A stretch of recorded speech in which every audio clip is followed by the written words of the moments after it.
While discussions broke out on Uncle's organ removal theory, I sketched the anatomical figures he'd hastily drawn on the chalkboard at the start of our lesson in order to clear my mind.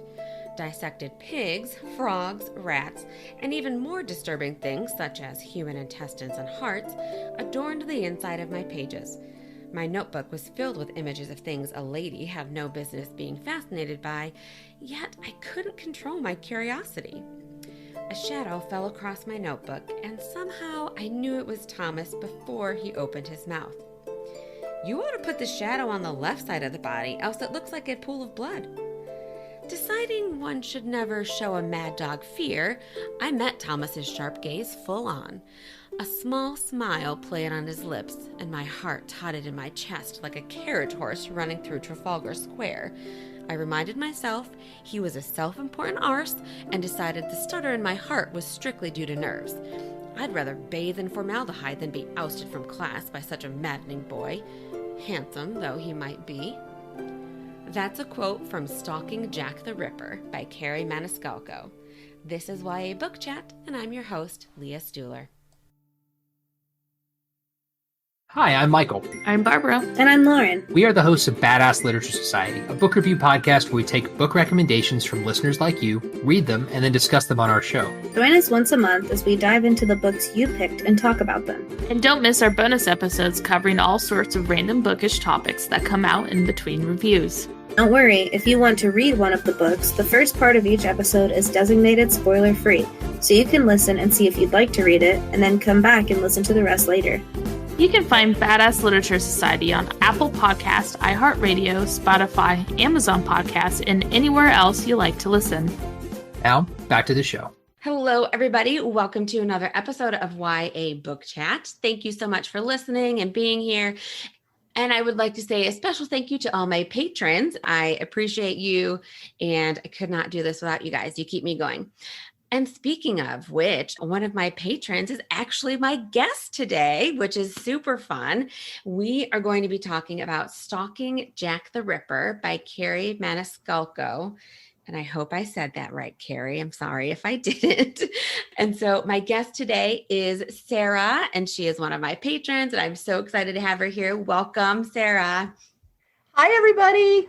I'm so excited. This is going to be fun. It is going to be fun. Last name better than I would have. So, well, that's debatable, but we'll see. Well, Sarah, before we get started talking about the book, why don't you tell everybody a little about yourself? So I live in Oklahoma. I work with college students. I'm an academic advisor. So my entire life is helping students be successful. And outside of work, I just engage in a lot of different creative endeavors, and I read a lot. YA is probably 75 to 80% of what I read. And so finding this podcast was fortuitous because you cover a lot of the books that I wish I could read, but I just don't have time for. And so some of them I'll read, I'll listen to like just the spoiler-free section. Yeah. I'm like, great. Now I am ready to read this book. And other times I'm like, I'm realistically never going to actually read this book. Listen to the whole thing and be like, okay, now I know what it's about. Awesome.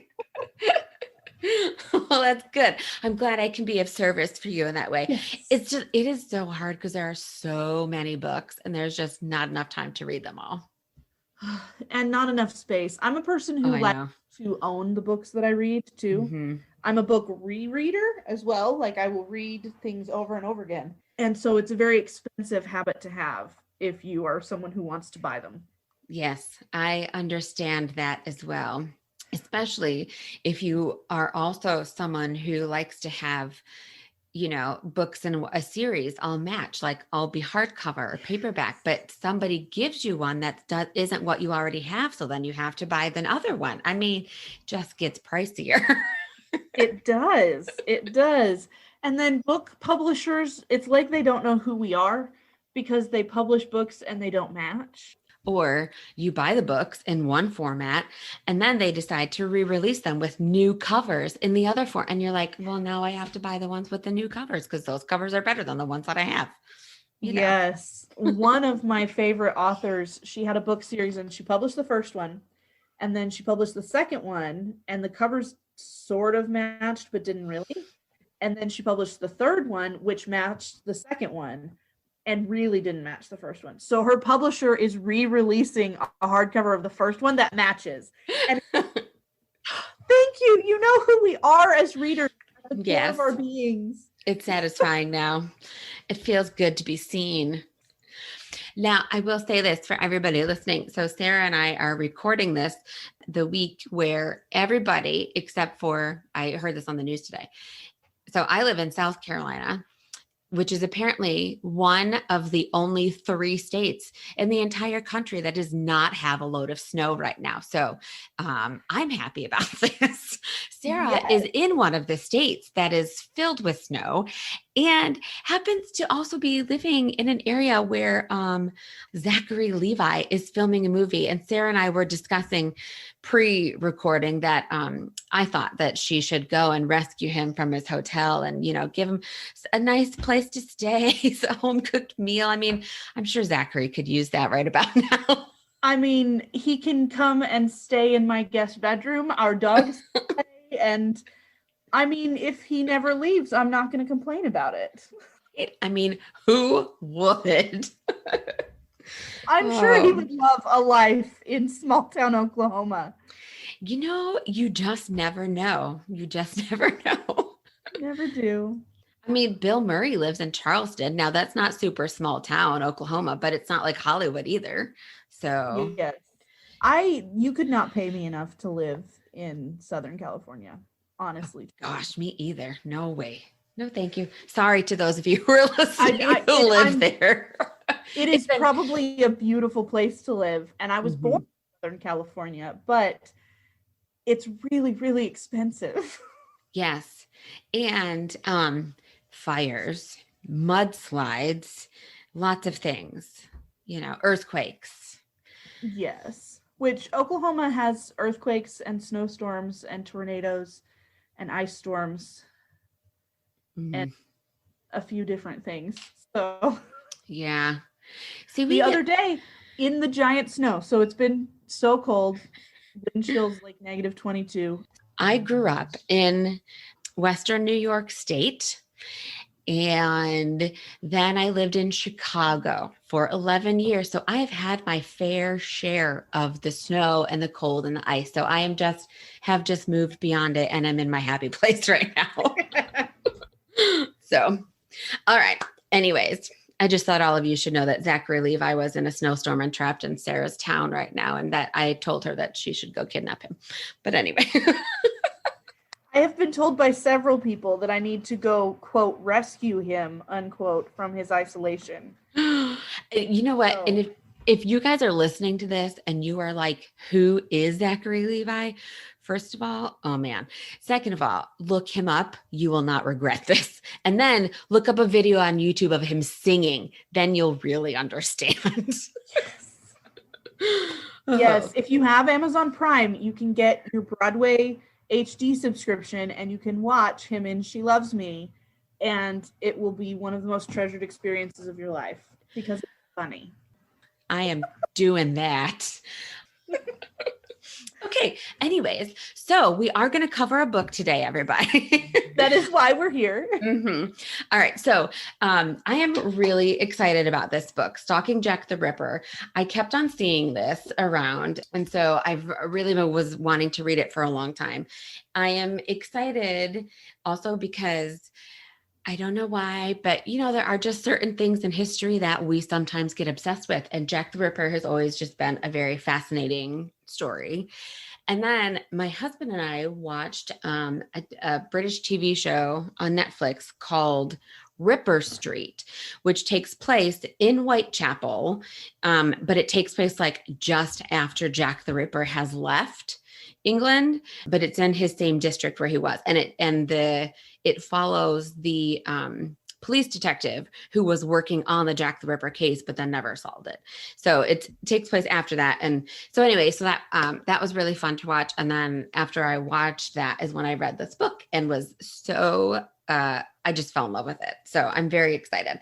So let me give everybody a quick plot overview. And just to refresh everybody's memories, like always, the first 15 minutes or so will be spoiler free. And then I'll let you guys know when I'm going to head into spoilers. All right. So this takes place in Whitechapel, which is pretty much London, England, 1888. And our main character is Audrey Rose. And Audrey Rose is not like other girls her age. Instead of doing needlepoint, gossiping, attending high tea with other girls, and thinking about marriage, Audrey Rose would rather be in her uncle's lab cutting open cadavers and studying organs. So when Jack the Ripper shows up in Whitechapel and starts murdering women, Audrey Rose can't help but get involved in the investigation. He murders women in cold blood. He terrorizes the entire city, and he taunts those who hunt him down. But despite all of that, Audrey Rose is the girl who loved Jack the Ripper. So that description is really what pulled me in when it says that she loved Jack the Ripper. I was like, ooh, is this a woman who falls in love with Jack the Ripper? Like, this sounds really mysterious and exciting, and I have to know more about this. So that really drew me in. But let's go over some of our like kind of overall thoughts and impressions of the book. Sarah, I'm going to let you go first. So I picked up this book, it feels like forever ago, because I saw the hardcover of the second book in this series. And I was like, ooh, that looks really good, because the covers for this whole series are fantastic. Mm-hmm. And so it was the hardcover for the first or second book in the series. And I was like, well, I can't like buy the third book. I have to buy the first book, and then, and then I started it and I didn't keep reading it. And then a long time went by and I was like, I need to read this book, because every time I was like, should I just get rid of it? I would read the premise again and I'd be like, no, that actually sounds really good. So I tried it again, and it didn't grab me the second time either. And I'm not going to lie, like in preparation for recording this podcast, I had a false start again. Oh, man. Sarah, you are recording this in 3 weeks. You have to read it. And I finally got far enough that it just gripped me and I couldn't put it down. Sometimes it just takes a little while to get into a book, like, yes, it just, yeah. Cause like even when I read Red Rising by Pierce Brown, it took me a little while to really get into the first book. But then once I did, I enjoyed it. And then like the rest of the books in that series, I just whipped through really fast because they're even better than the first one. So yeah, sometimes it just takes a little while before it hooks you. The other thing that was hard for me, I do not love reading books that are present tense first person. They're not my favorite point of view to read. Yeah. And so especially if I'm reading other books and I'm jumping into a present tense first person point of view, it takes me a bit to get used to it and to do it again. What I almost need to do is like all the books in my to be read, figure out which ones are present tense first person, and read all of them at once so that like I'm in that mindset. That's a good idea, actually. Then you can like have it all at once and you're prepped mentally and you can do it. Yes. And I'm thinking in that way. Yeah. But the premise is just fantastic. This idea that there's this woman who is helping to find Jack the Ripper or involved in Jack the Ripper somehow. Mm-hmm. When you read the summary, you're like, okay, so she wants to be a doctor or a like, you don't really know how it is that she wants to be involved. And of course it brings in a lot of gender dynamics from the late 1800s, which I really enjoyed. Like she wants to be a doctor. She wants to solve crimes. Yeah. They won't even let her go to school because she's a woman. And so she just has to work alongside her uncle. And I'm not gonna lie, it was gross. There are gross things. Yes, there are. Which was part of why I had several false starts. It is very much a Gothic style novel, like very Frankenstein, very Dracula, very dark, very bloody, and that's what it's supposed to be. Right. Not lying about that. That's what it is. No, I mean, okay. So here's what I want to know. Does your version have any pictures in it? Yes, it does. And they are gruesome. Yeah, because so if you guys haven't read this book, some of the pictures, there's not a lot, but there are a few pictures, and they're like pictures from the original Jack the Ripper case. So they're gross. They're gross. Very vivid. Like I was like, ooh. I mean, and here's the thing. Okay.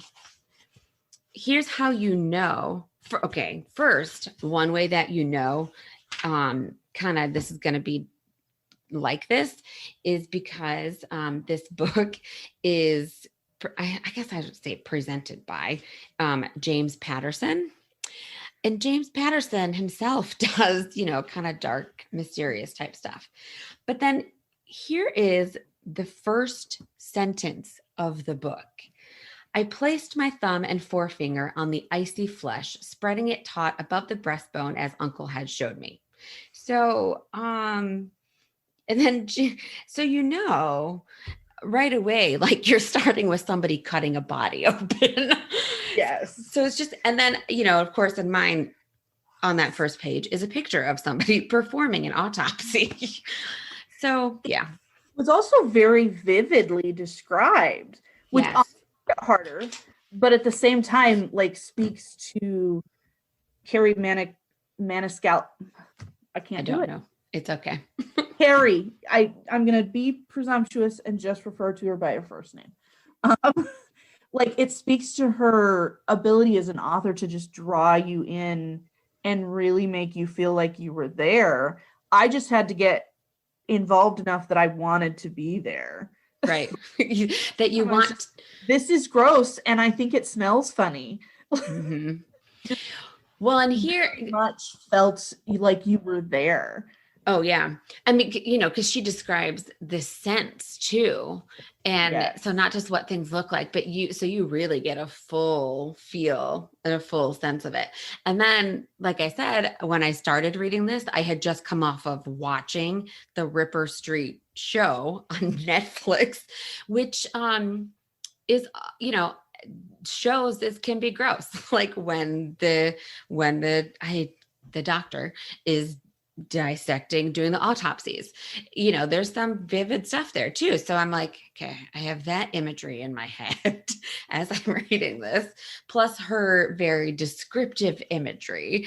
Yes. But like there's one moment early in the book when Audrey Rose is doing an autopsy and like they haven't spread enough sawdust on the floor to absorb the blood.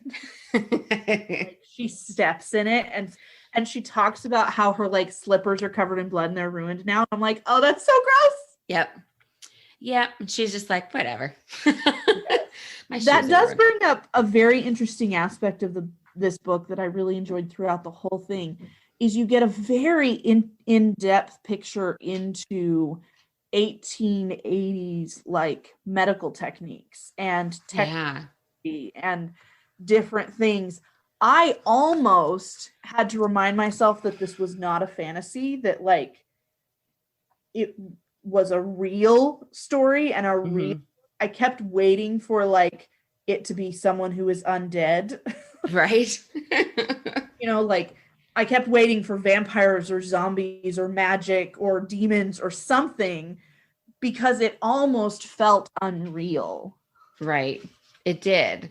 But it was science that existed in early science when people didn't believe it. Like people think her uncle, who is a, very well-known forensic specialist who helps Scotland Yard solve crimes, people think he's crazy and he's weird and that what he's doing is just creepy.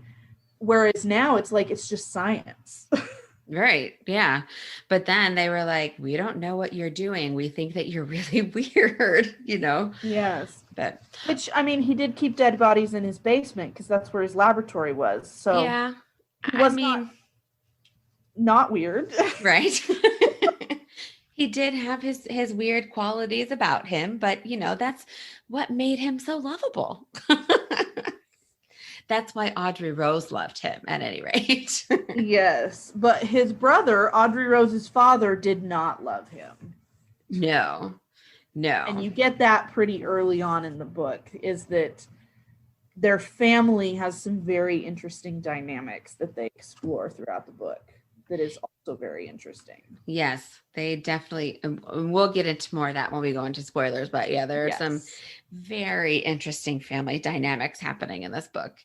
There are just some fun relationships too. Like I really love the relationship between Audrey Rose and Thomas. They just have the best banter between them. Their conversation is fantastic. It's just fun.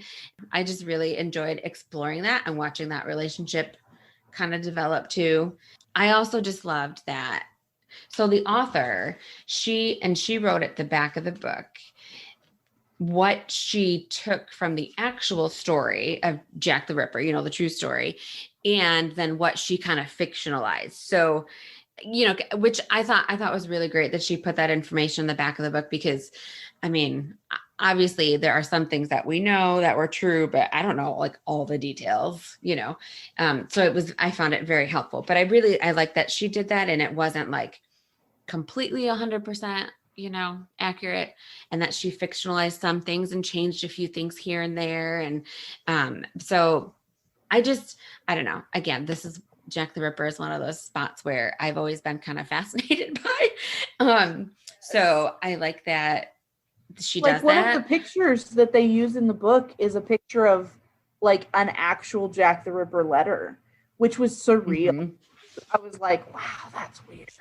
I know. That's Jack the Ripper's handwriting. He wrote that. Like, yeah. And it's really one cool. of the greatest unsolved mysteries like in history. I know, right? Was Jack the Ripper. Like, what's the story there? Like, what's the truth there? I know. And we have no clue. We have no clue for real. She has her own response in the book, but for real, we don't know. I will say, I agree with you on Audrey Rose. I love that she is a character who defies society's norms for girls and women. It's when you think about, the 1800s, the late 1800s in this case, and how women were looked at. And, well, you can't do this, or you can't do that. And you're supposed to only think about getting married and go to tea parties and gossip and all these things, like, and wear dresses and skirts. And she is so the opposite of that. She wants to break out. And I absolutely love that. There's a quote that I wanted to read. It's not spoiler. It's not a spoiler, but it just shows how it is. Because she says, "In my spare time, I flay open bodies of the deceased, 2 of whom were victims of Leather Apron. The scent that hung in the room would drop a man to his knees, and I aided my uncle during the postmortems while standing in gelled blood. I sat back in my chair, the leather squeaking its own disapproval. Whatever you have to show us won't be too much for my stomach to handle, I assure you." So she's like seeing this like horrid scene with these dead bodies, the like coagulating blood on the floor. And she's like, whatever, this is old hat for me. But there are men there who are screaming and squirming and passing out and like wanting to vomit. And so it's just one of the ways that she defies society. She does it too with the way that she dresses and the way that she acts. And she wants to take her uncle, because her uncle is a professor too. Like he's a scientist, but he teaches a class about like a human anatomy class. And she wants to take his class, but it's at an all boys college. So she just kind of breaks the rules in all the ways. And I absolutely love that. Yes. I also love that she struggles with that. Mm-hmm. Like one of the things that bothers me when people are writing fiction that takes place in history, when you have women who have deeply modern thoughts and there's no struggle there, I'm like, yes, you can have women who defy the norms. That happens. But it takes it too much out of history when all of a sudden it's like everybody in her life is like, yeah, that works. And I'm like, oh, actually not how it works. Like, she legally could not own property. Right. And it's like, there were legal things that were not possible because of the rules. And it's funny too, because like when there's that scene where she wears pants and everyone's like, whoa, what do you think you're doing? Yes. How dare you wear a pair of pants? You know, the reaction that she gets from them. And like, and it's a riding habit, isn't it? Yeah. It's not even like regular. It was pants that were acceptable for women. But not for like every day. Not while she's riding, because she's like, I'm not like, this is all defiance I can do. Yeah, it's what I can do. But she, you know, I mean, she dresses as a boy to go to her uncle's lecture. Yes. She's like, I hope nobody catches me or I'm going to be in really big trouble because I'm really not supposed to be here. Yes. You know, and she doesn't want to get her uncle in trouble too. But she's like, she always says like, but I can't resist it. Like, the call of this is just too much for me. I have to be here. I have to do this. And there's another exciting character in class. Yes, there is. He is very exciting, which is really fun. He's handsome. He is very handsome. I love the quote that's at the opening of this episode is about him. And when she first meets him and she's like, darn it, I wish he wasn't so handsome. You know? Yes. Darn him and his good looks. Stop it. You're distracting me. Yes. You know, like, and that's one of my favorite parts about like his character and how like their relationship with each other and just their give and take between each other is like, it's very real. And she's very like, I kind of hate you. Kind of hate you, but I don't know how to feel about you right now. It is great. I absolutely love it. So much to talk about. And I really want to talk about that more now. So I feel ready to go into some spoilers here. I have nothing but spoilers left. So. Awesome. Me too. So, all right. For everybody listening, if you have not yet read Stalking Jack the Ripper and you do not want it spoiled, then you should probably stop listening here, come back and listen to the rest of the episode after you have read the book. But if you have already read the whole book, or if you really just don't care about spoilers, then by all means, please keep listening. All right. You have been warned. So I do want to start with Audrey Rose and Thomas because we're there and I just love their relationship. It's like you said, it's just so much fun because she is like, I hate you, but you're super hot, but I hate you, but I can't think about you like that. But darn it, I'm falling in love with you at the same time. And even though you're never like in his head, right? The entire book is from one point of view. You're never in his head, but you kind of get the impression that he's going through the same thing. Right. Where he's like, I really like you, but you drive me up the wall. Yes. This is so funny. She says, one fact was slowly taking shape. I was in jeopardy of admiring Mr. Cresswell against my better judgment. Yes. So she's like, I know I shouldn't do this, but darn it, he is just going to get under my skin and I know it, you know, like, yes. And I also really like that he like lets her be herself. Yes. Like there are times when she like wants to go, you know, follow people that she suspects of being Jack the Ripper in the dark of the night while there's a serial killer on the loose. And he's like, okay, let's go. And what's great about that too is that he goes with her. Like he's her protector, you know? And I mean, the first time she goes by herself and you're reading it and you're like, Audrey Rose. Stupid girl. Die. Because Jack the Ripper kills people. Right? Yeah, they just have a great relationship too. And I love how much he flirts with her. Like, Yes. shamelessly flirts with her. Shamelessly flirts with her. Okay, this is one of my favorite ones. He says, and you just know ahead, you guys, I marked a lot of pages with quotes from this book. Sometimes I do, sometimes I don't. This one was just full of really good ones.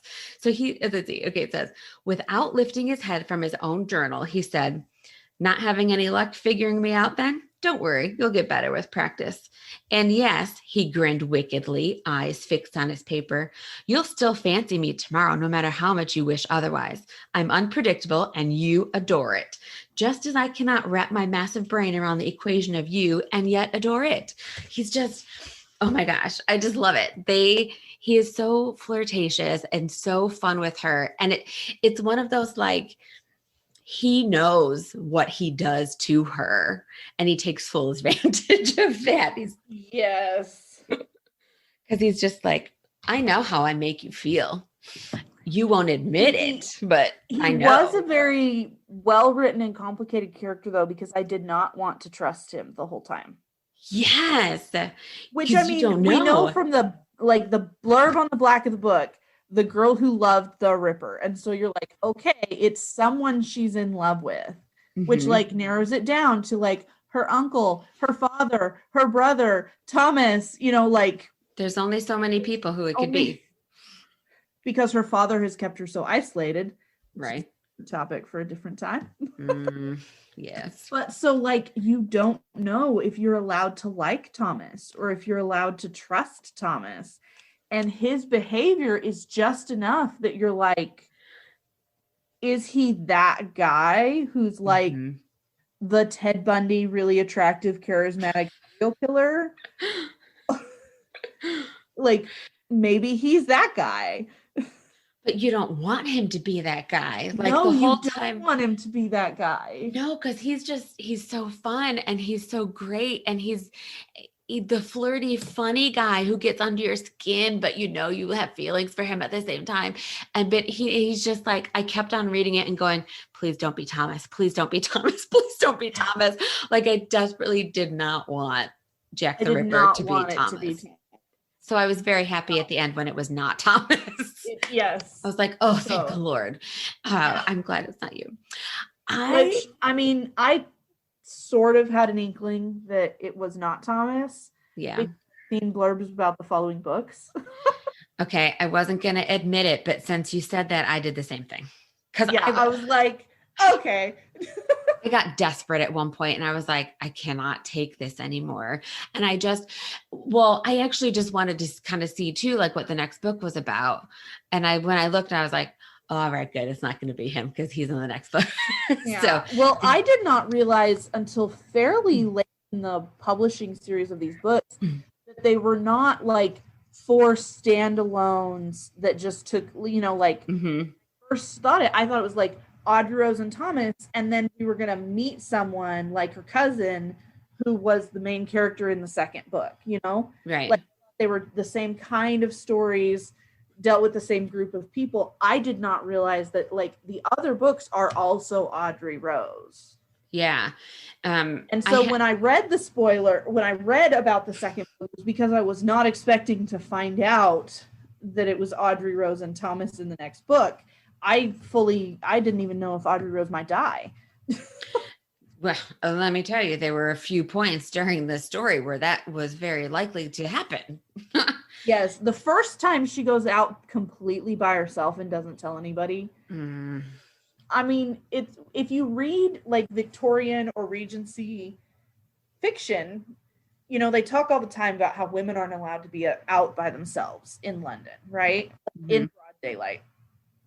Or in Bath and all these places. It sounds at first like these deeply archaic rules, but when you learn more about the time period, you actually find out that it was horrifyingly unsafe. Yeah. Yeah. And I'm like, if London is not safe for people to walk around in broad daylight, well, and it's problems on your hand as a society. Seriously. Well, and watching the show Ripper Street, that's very clear, because the lead character, okay, I'm going to say this. It's going to be a spoiler for Ripper Street. I'm just putting that out there now. So if you haven't watched the show and you think you might skip ahead a couple minutes. So in Ripper Street, the lead character has a daughter. She's missing for a while and then comes back late many of seasons at the end. But so he like doesn't want to let her out by herself. I mean, there's other reasons for that, but it's also because of what happens. Like they show all throughout the whole, like all the series from episode 1, you know, like how bad it is in parts of London. And they're always talking about women shouldn't be walking out here alone by themselves at night. And even during the day, don't go to that part of town because it's really bad. And I'm thinking like, why are people living there? Like, what is happening? Don't go more than like a 2-mile radius outside of your house. Like it's not safe in London. Yes. Okay. But so speaking of not being allowed to go out, you want to talk a little bit about her relationship with her dad? Yes. But before we do that, I just have one more thought about Audrey Rose and Thomas. Audrey Rose and Thomas. Part of what also made this relationship really fun for me was that they were like Sherlock Holmes and Watson. Like it was like Audrey Rose is Sherlock and Thomas is Watson. Even just the way that they talked to each other and some of the things that they did, I was like, it is Sherlock and Watson. I feel like I'm watching an episode of Sherlock right now, BBC with Benedict Cumberbatch. I was like, this is great. It's like watching Benedict Cumberbatch and Martin Freeman. But, you know, Audrey Rose and Thomas, it was just, that made it a lot more fun for me. At least like to me, that's how it read. And I really enjoyed that a lot. One of my favorite like things when characters have a relationship is like two characters that get to be smart and brilliant together. Mm-hmm. And that was one thing I really liked about Audrey Rose and Thomas is you get to like, she gets to be smart and brilliant and notice things. And he is also smart and brilliant and notices things. Yes. Get to work together as a team. And I really, really liked that like partnership that they had. Me too. I'm excited as I, you know, like hopefully get to read the rest of the books to see that and to see where that goes. Especially now that they're also like in a relationship kind of at the end of this. I mean, kind of. It's a weird thing. As much of a relationship as you can be in Victoria, England when you're not allowed to touch each other. Right. So it's kind of weird, but it's there, you know, but it's, so it is very interesting. It's fun watching them put the puzzle together, you know, like together, watching them discover little clues here and there together, like their brains are working together. And one of them will be like, well, this and this happened. Oh, so with this, and yes, and the other one, and yes, and then this happened. And then, oh, we've got it. You know, like it's just, it's really fun watching their dynamic together. It's such a great pair to read. And then in the end, they didn't get it. No, I know. You're like, oh, I have to say, this is something else that I really loved that Kerri Maniscalco did here with this book. I'm guessing, but I think that's it. I love that she gave us a Jack the Ripper. She didn't leave it mysterious like what actually happened, how nobody in the world actually really knows who Jack the Ripper was. She gives us Jack the Ripper. She also keeps us unknown and guessing. Mm-hmm. Like you're like, okay, it's one of these people and you don't really know. And then slowly but systematically, she like erases this one as a possibility and erases this one, this one. And then you're like down to 2. And it's like until the moment when you're like, yep. Yeah, exactly.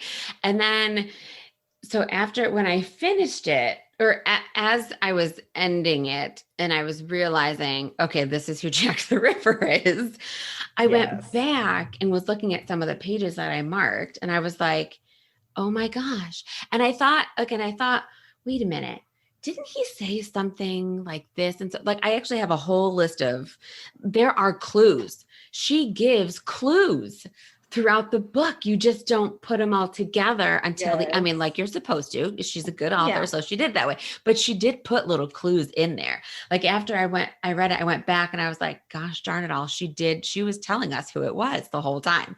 She gave us these clues. But.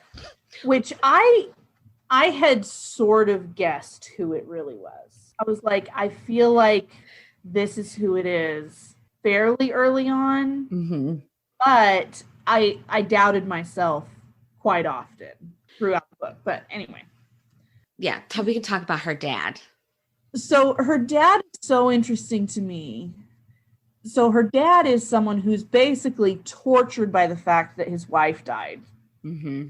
Rose's mother, Audrey Rose and her brother's mother died. And he's just tortured by that fact. And he is terrified of the outside world. And oddly enough, he's not actually terrified that Audrey Rose is going to be killed by a serial killer. He's afraid she's sick. Right. And ill. And so he like never wants her to leave the house. And when she leaves the house, makes her wear a mask, which I also like enjoyed reading that in 2020, 2021. I was like, oh, look, England knew that masks worked. That's exactly what I was thinking too.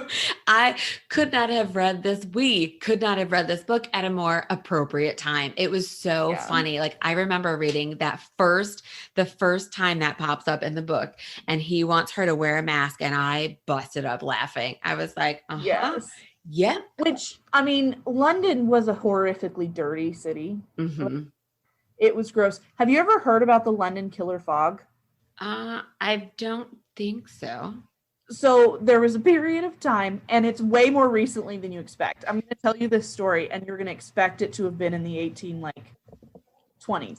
Okay. So there was a period of time when London had this deep cold snap, and so everyone was having to burn a lot of coal in like their ovens to keep their houses warm, similar to the from Texas to North Dakota right now.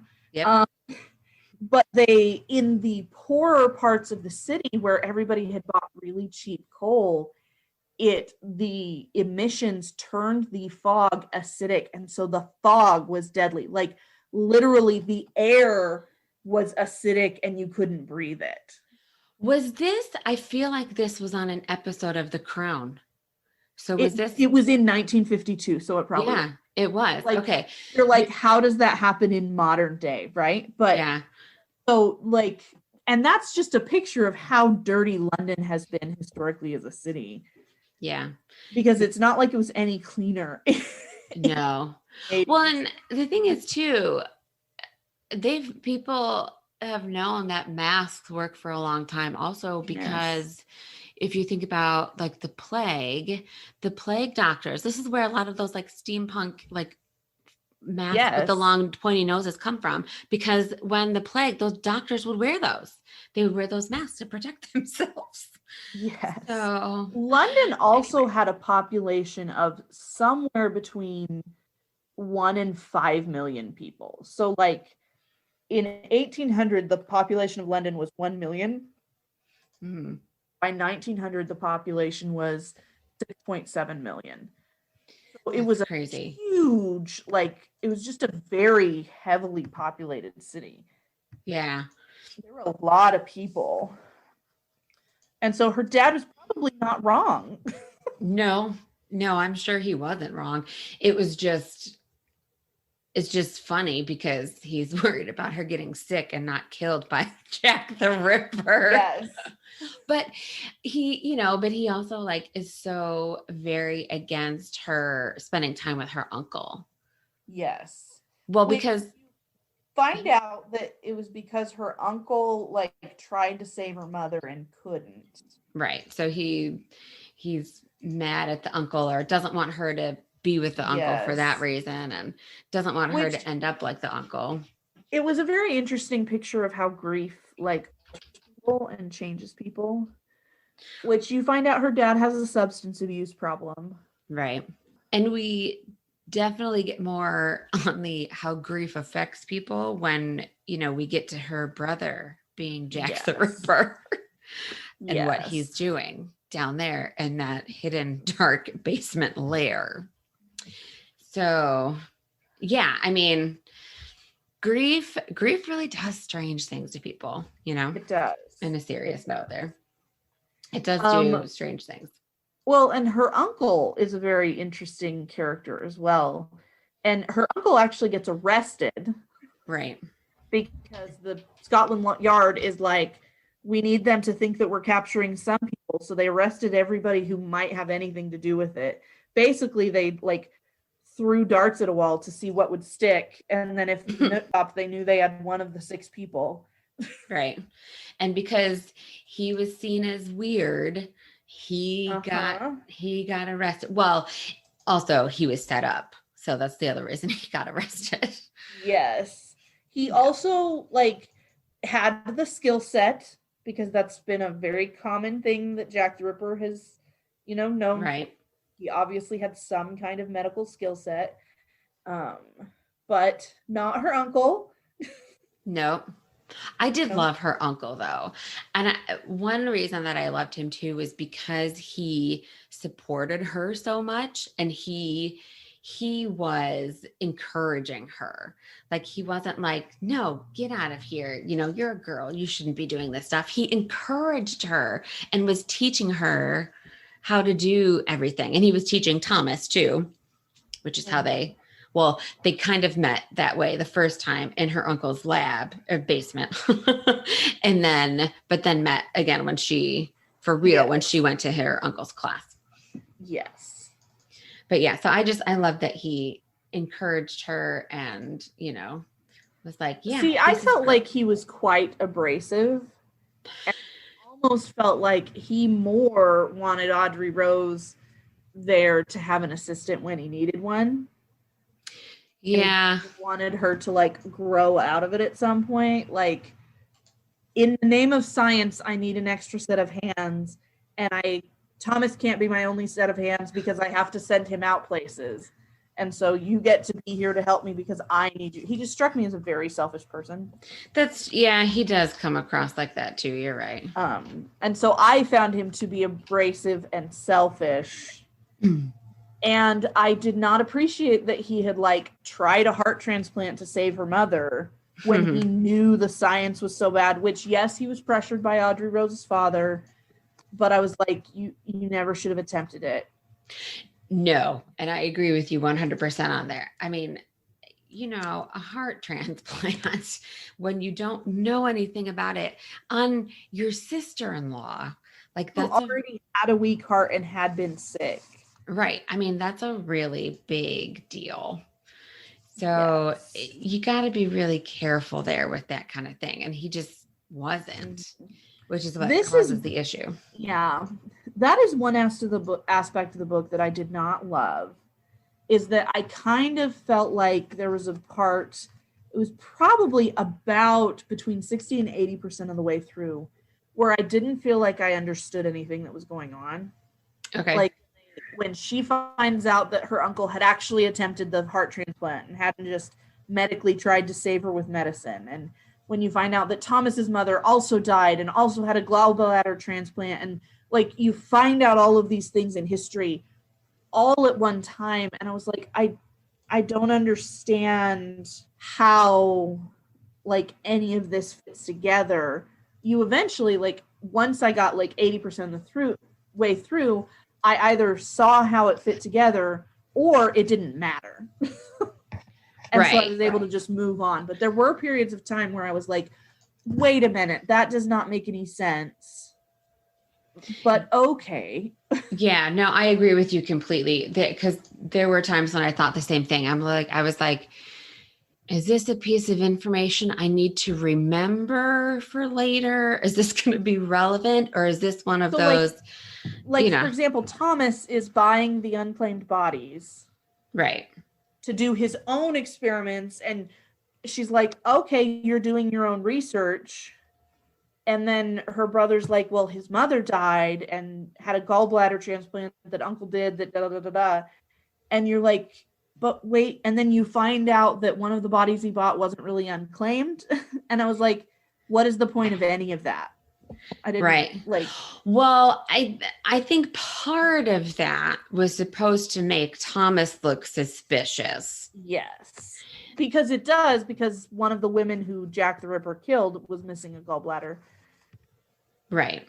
So But I just felt like I got a lot of extraneous information all at once. Agreed. No, I agree. I with didn't you. understand where it all came from, which to me is one of the pitfalls of a present tense first person. Mm-hmm. Because we learned about it with Audrey Rose. Right.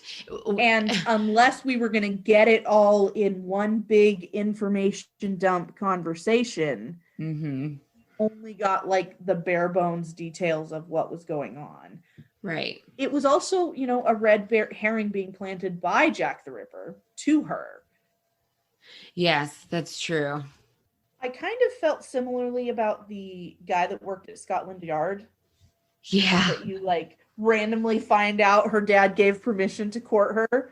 Yeah.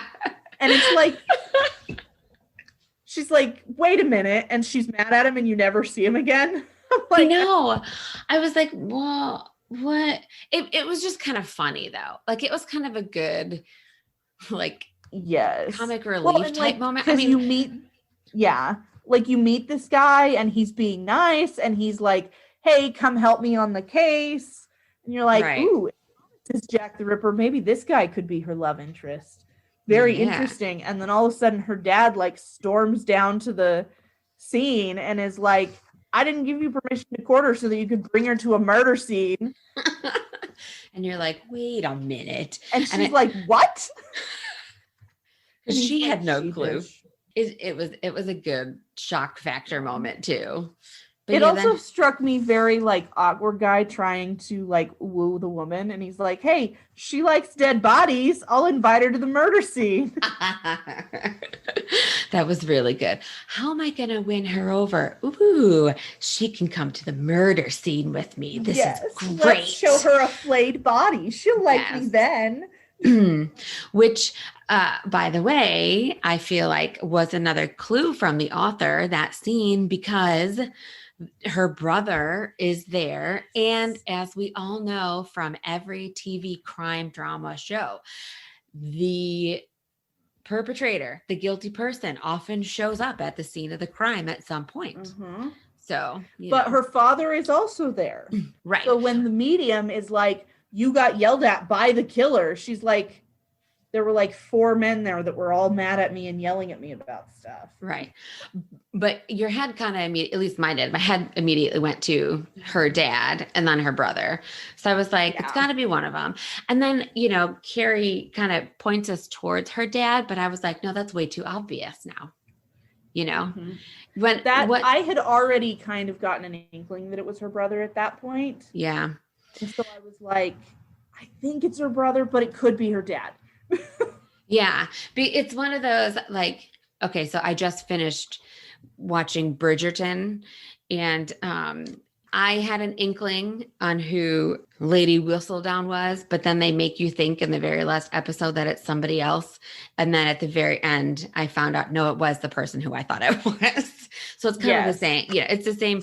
And, authors, writers, they like to do this kind of thing to you. But it was almost like, it's like, no, that's too obvious. The way that it was very conveniently piling up on Daddy was just, it was just too much, I didn't want it to be Nathaniel. I know. Because he, like, let's talk about this. Because he plays like such the good role of protective brother, and he just, who's under stress because his dad is an opiate addict and has to be sent away so that he doesn't embarrass the family. And he's that's walking around town in pants in the middle of some dude, and uncle has been arrested, and the family is in chaos, and you feel for him being so stressed, right? It's no wonder he snapped. And then she finally figures out, and then we go downstairs to his basement laboratory, and you're like, holy cow, he is crazy out of his mind. You find out that he is Dr. Frankensteining his mother Yes. pieces that he cuts out of all of these women Mm-hmm. and bring her back to life again. Which, okay, side note, just because I have to. People often think, like people who haven't necessarily read the book or seen any movie adaptations or whatever, think that Frankenstein is the monster, the name of the No, monster, but it's Frankenstein not. is the That is the doctor. doctor. Yep, that is the doctor. Thank you, Benedict Cumberbatch, and what's his name for that enchanting version of the play from London that I saw. Anyway.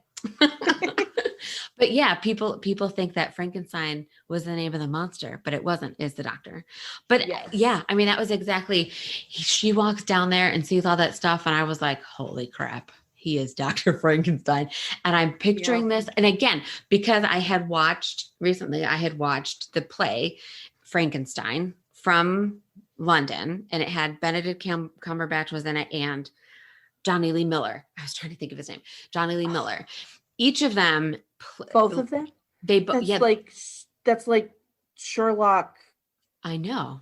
Well, and here's the thing about this, and I promise you, everybody listening, this is relevant. Okay, this is relevant. It's a relevant tangent.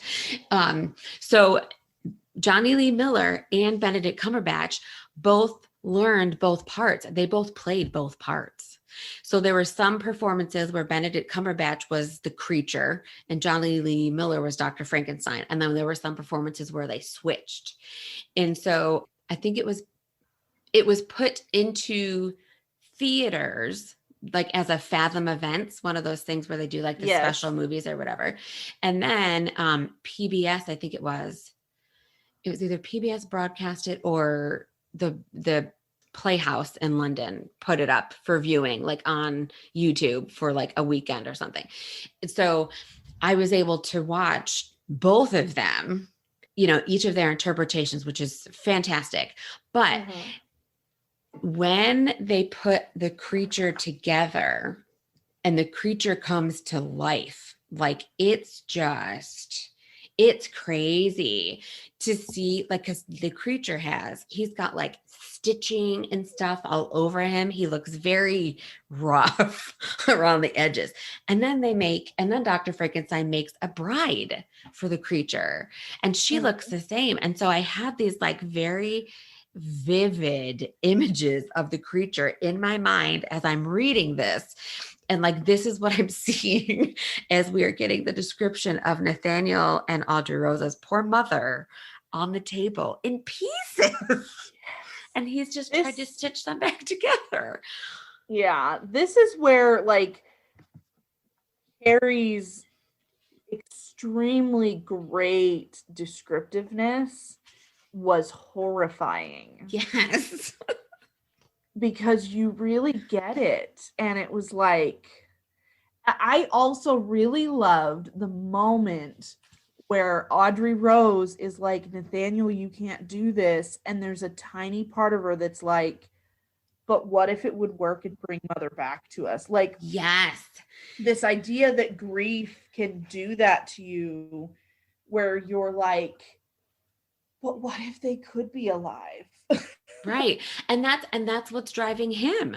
That's what's driving Nathaniel, because he sees what the grief has done to his father, and how his father sees what the grief did to Audrey Rose as well. Right. And he's grieving. And so this is what he said was that I love to, early in the book, there is a reference to Frankenstein because and this is what I was talking about before, where the author kind of put these like subtle little clues in along the way.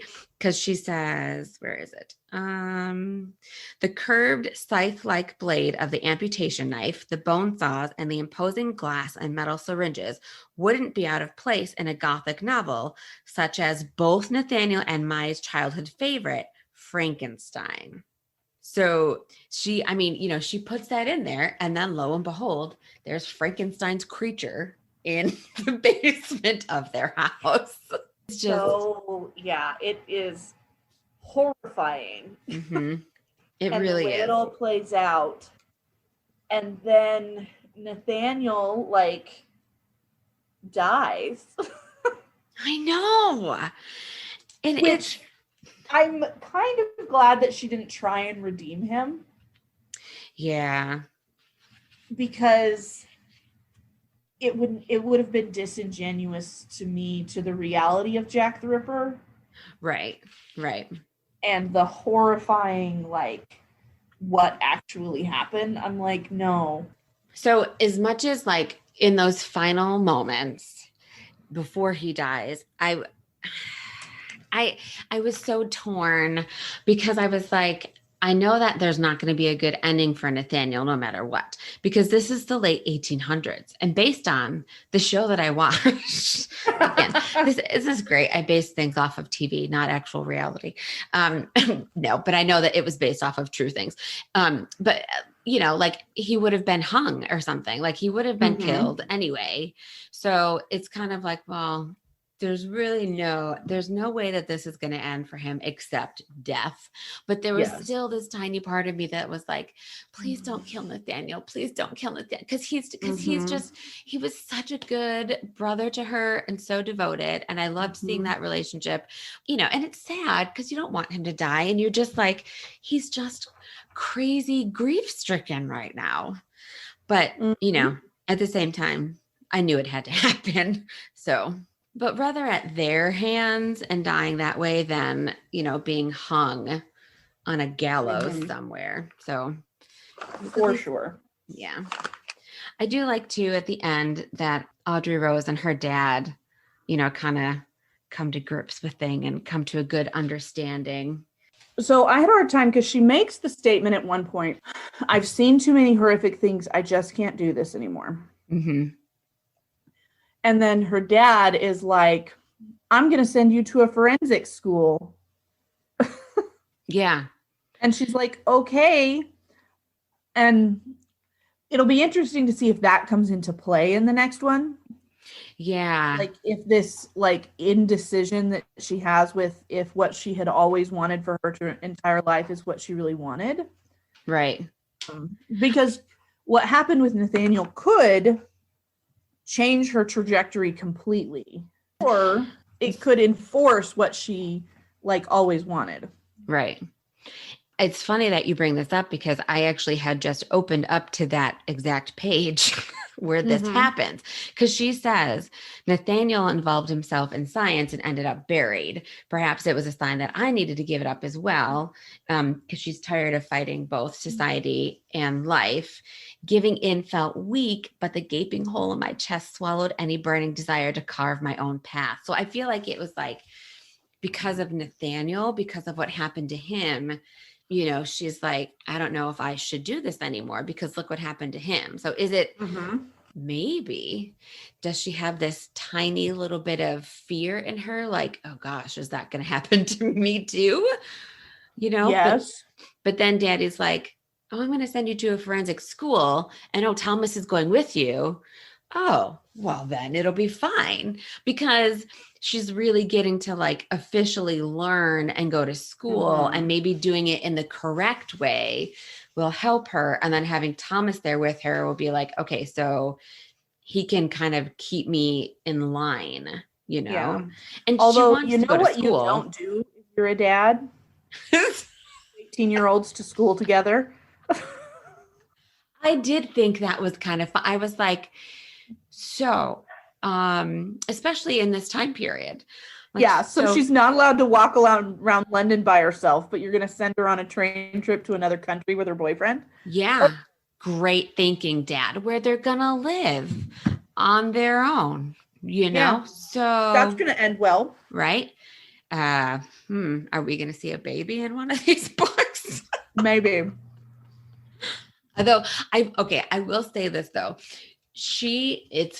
There are quite a few instances where her and Thomas are alone in a dark alleyway or whatever, like when they were waiting for the bodies and they're so close and they do kiss a couple of times. And it's just like, but she has that argument with herself. Like we were talking about like, oh, but society says I'm not supposed to do this. And so, you know, so I'm not sure I really see Audrey Rose giving into this too much. So her father is probably knowing, I don't know, you know, But it was a really It's funny funny, moment. though. I was like, so you're okay with him? So of course I'm going to send my daughter across the country with him. Right?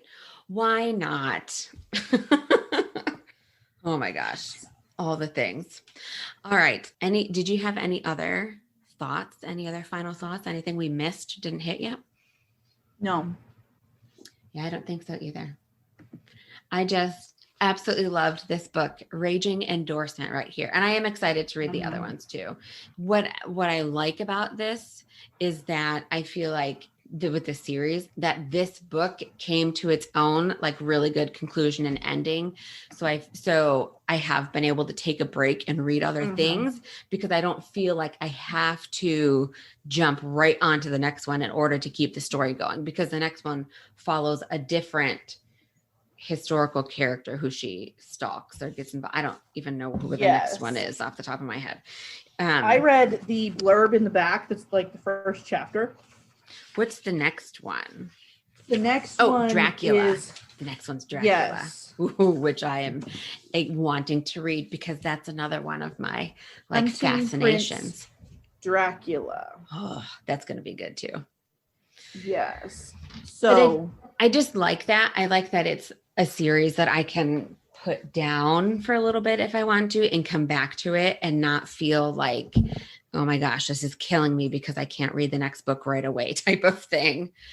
Especially because right now things at my library are very slow. Now I own Jack the Ripper, so I would probably maybe buy the other ones, but I am trying to save some money.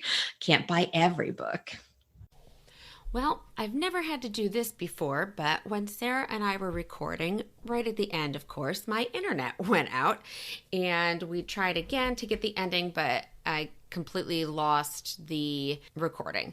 It just didn't want to cooperate with me that day. So I am just here to wrap up.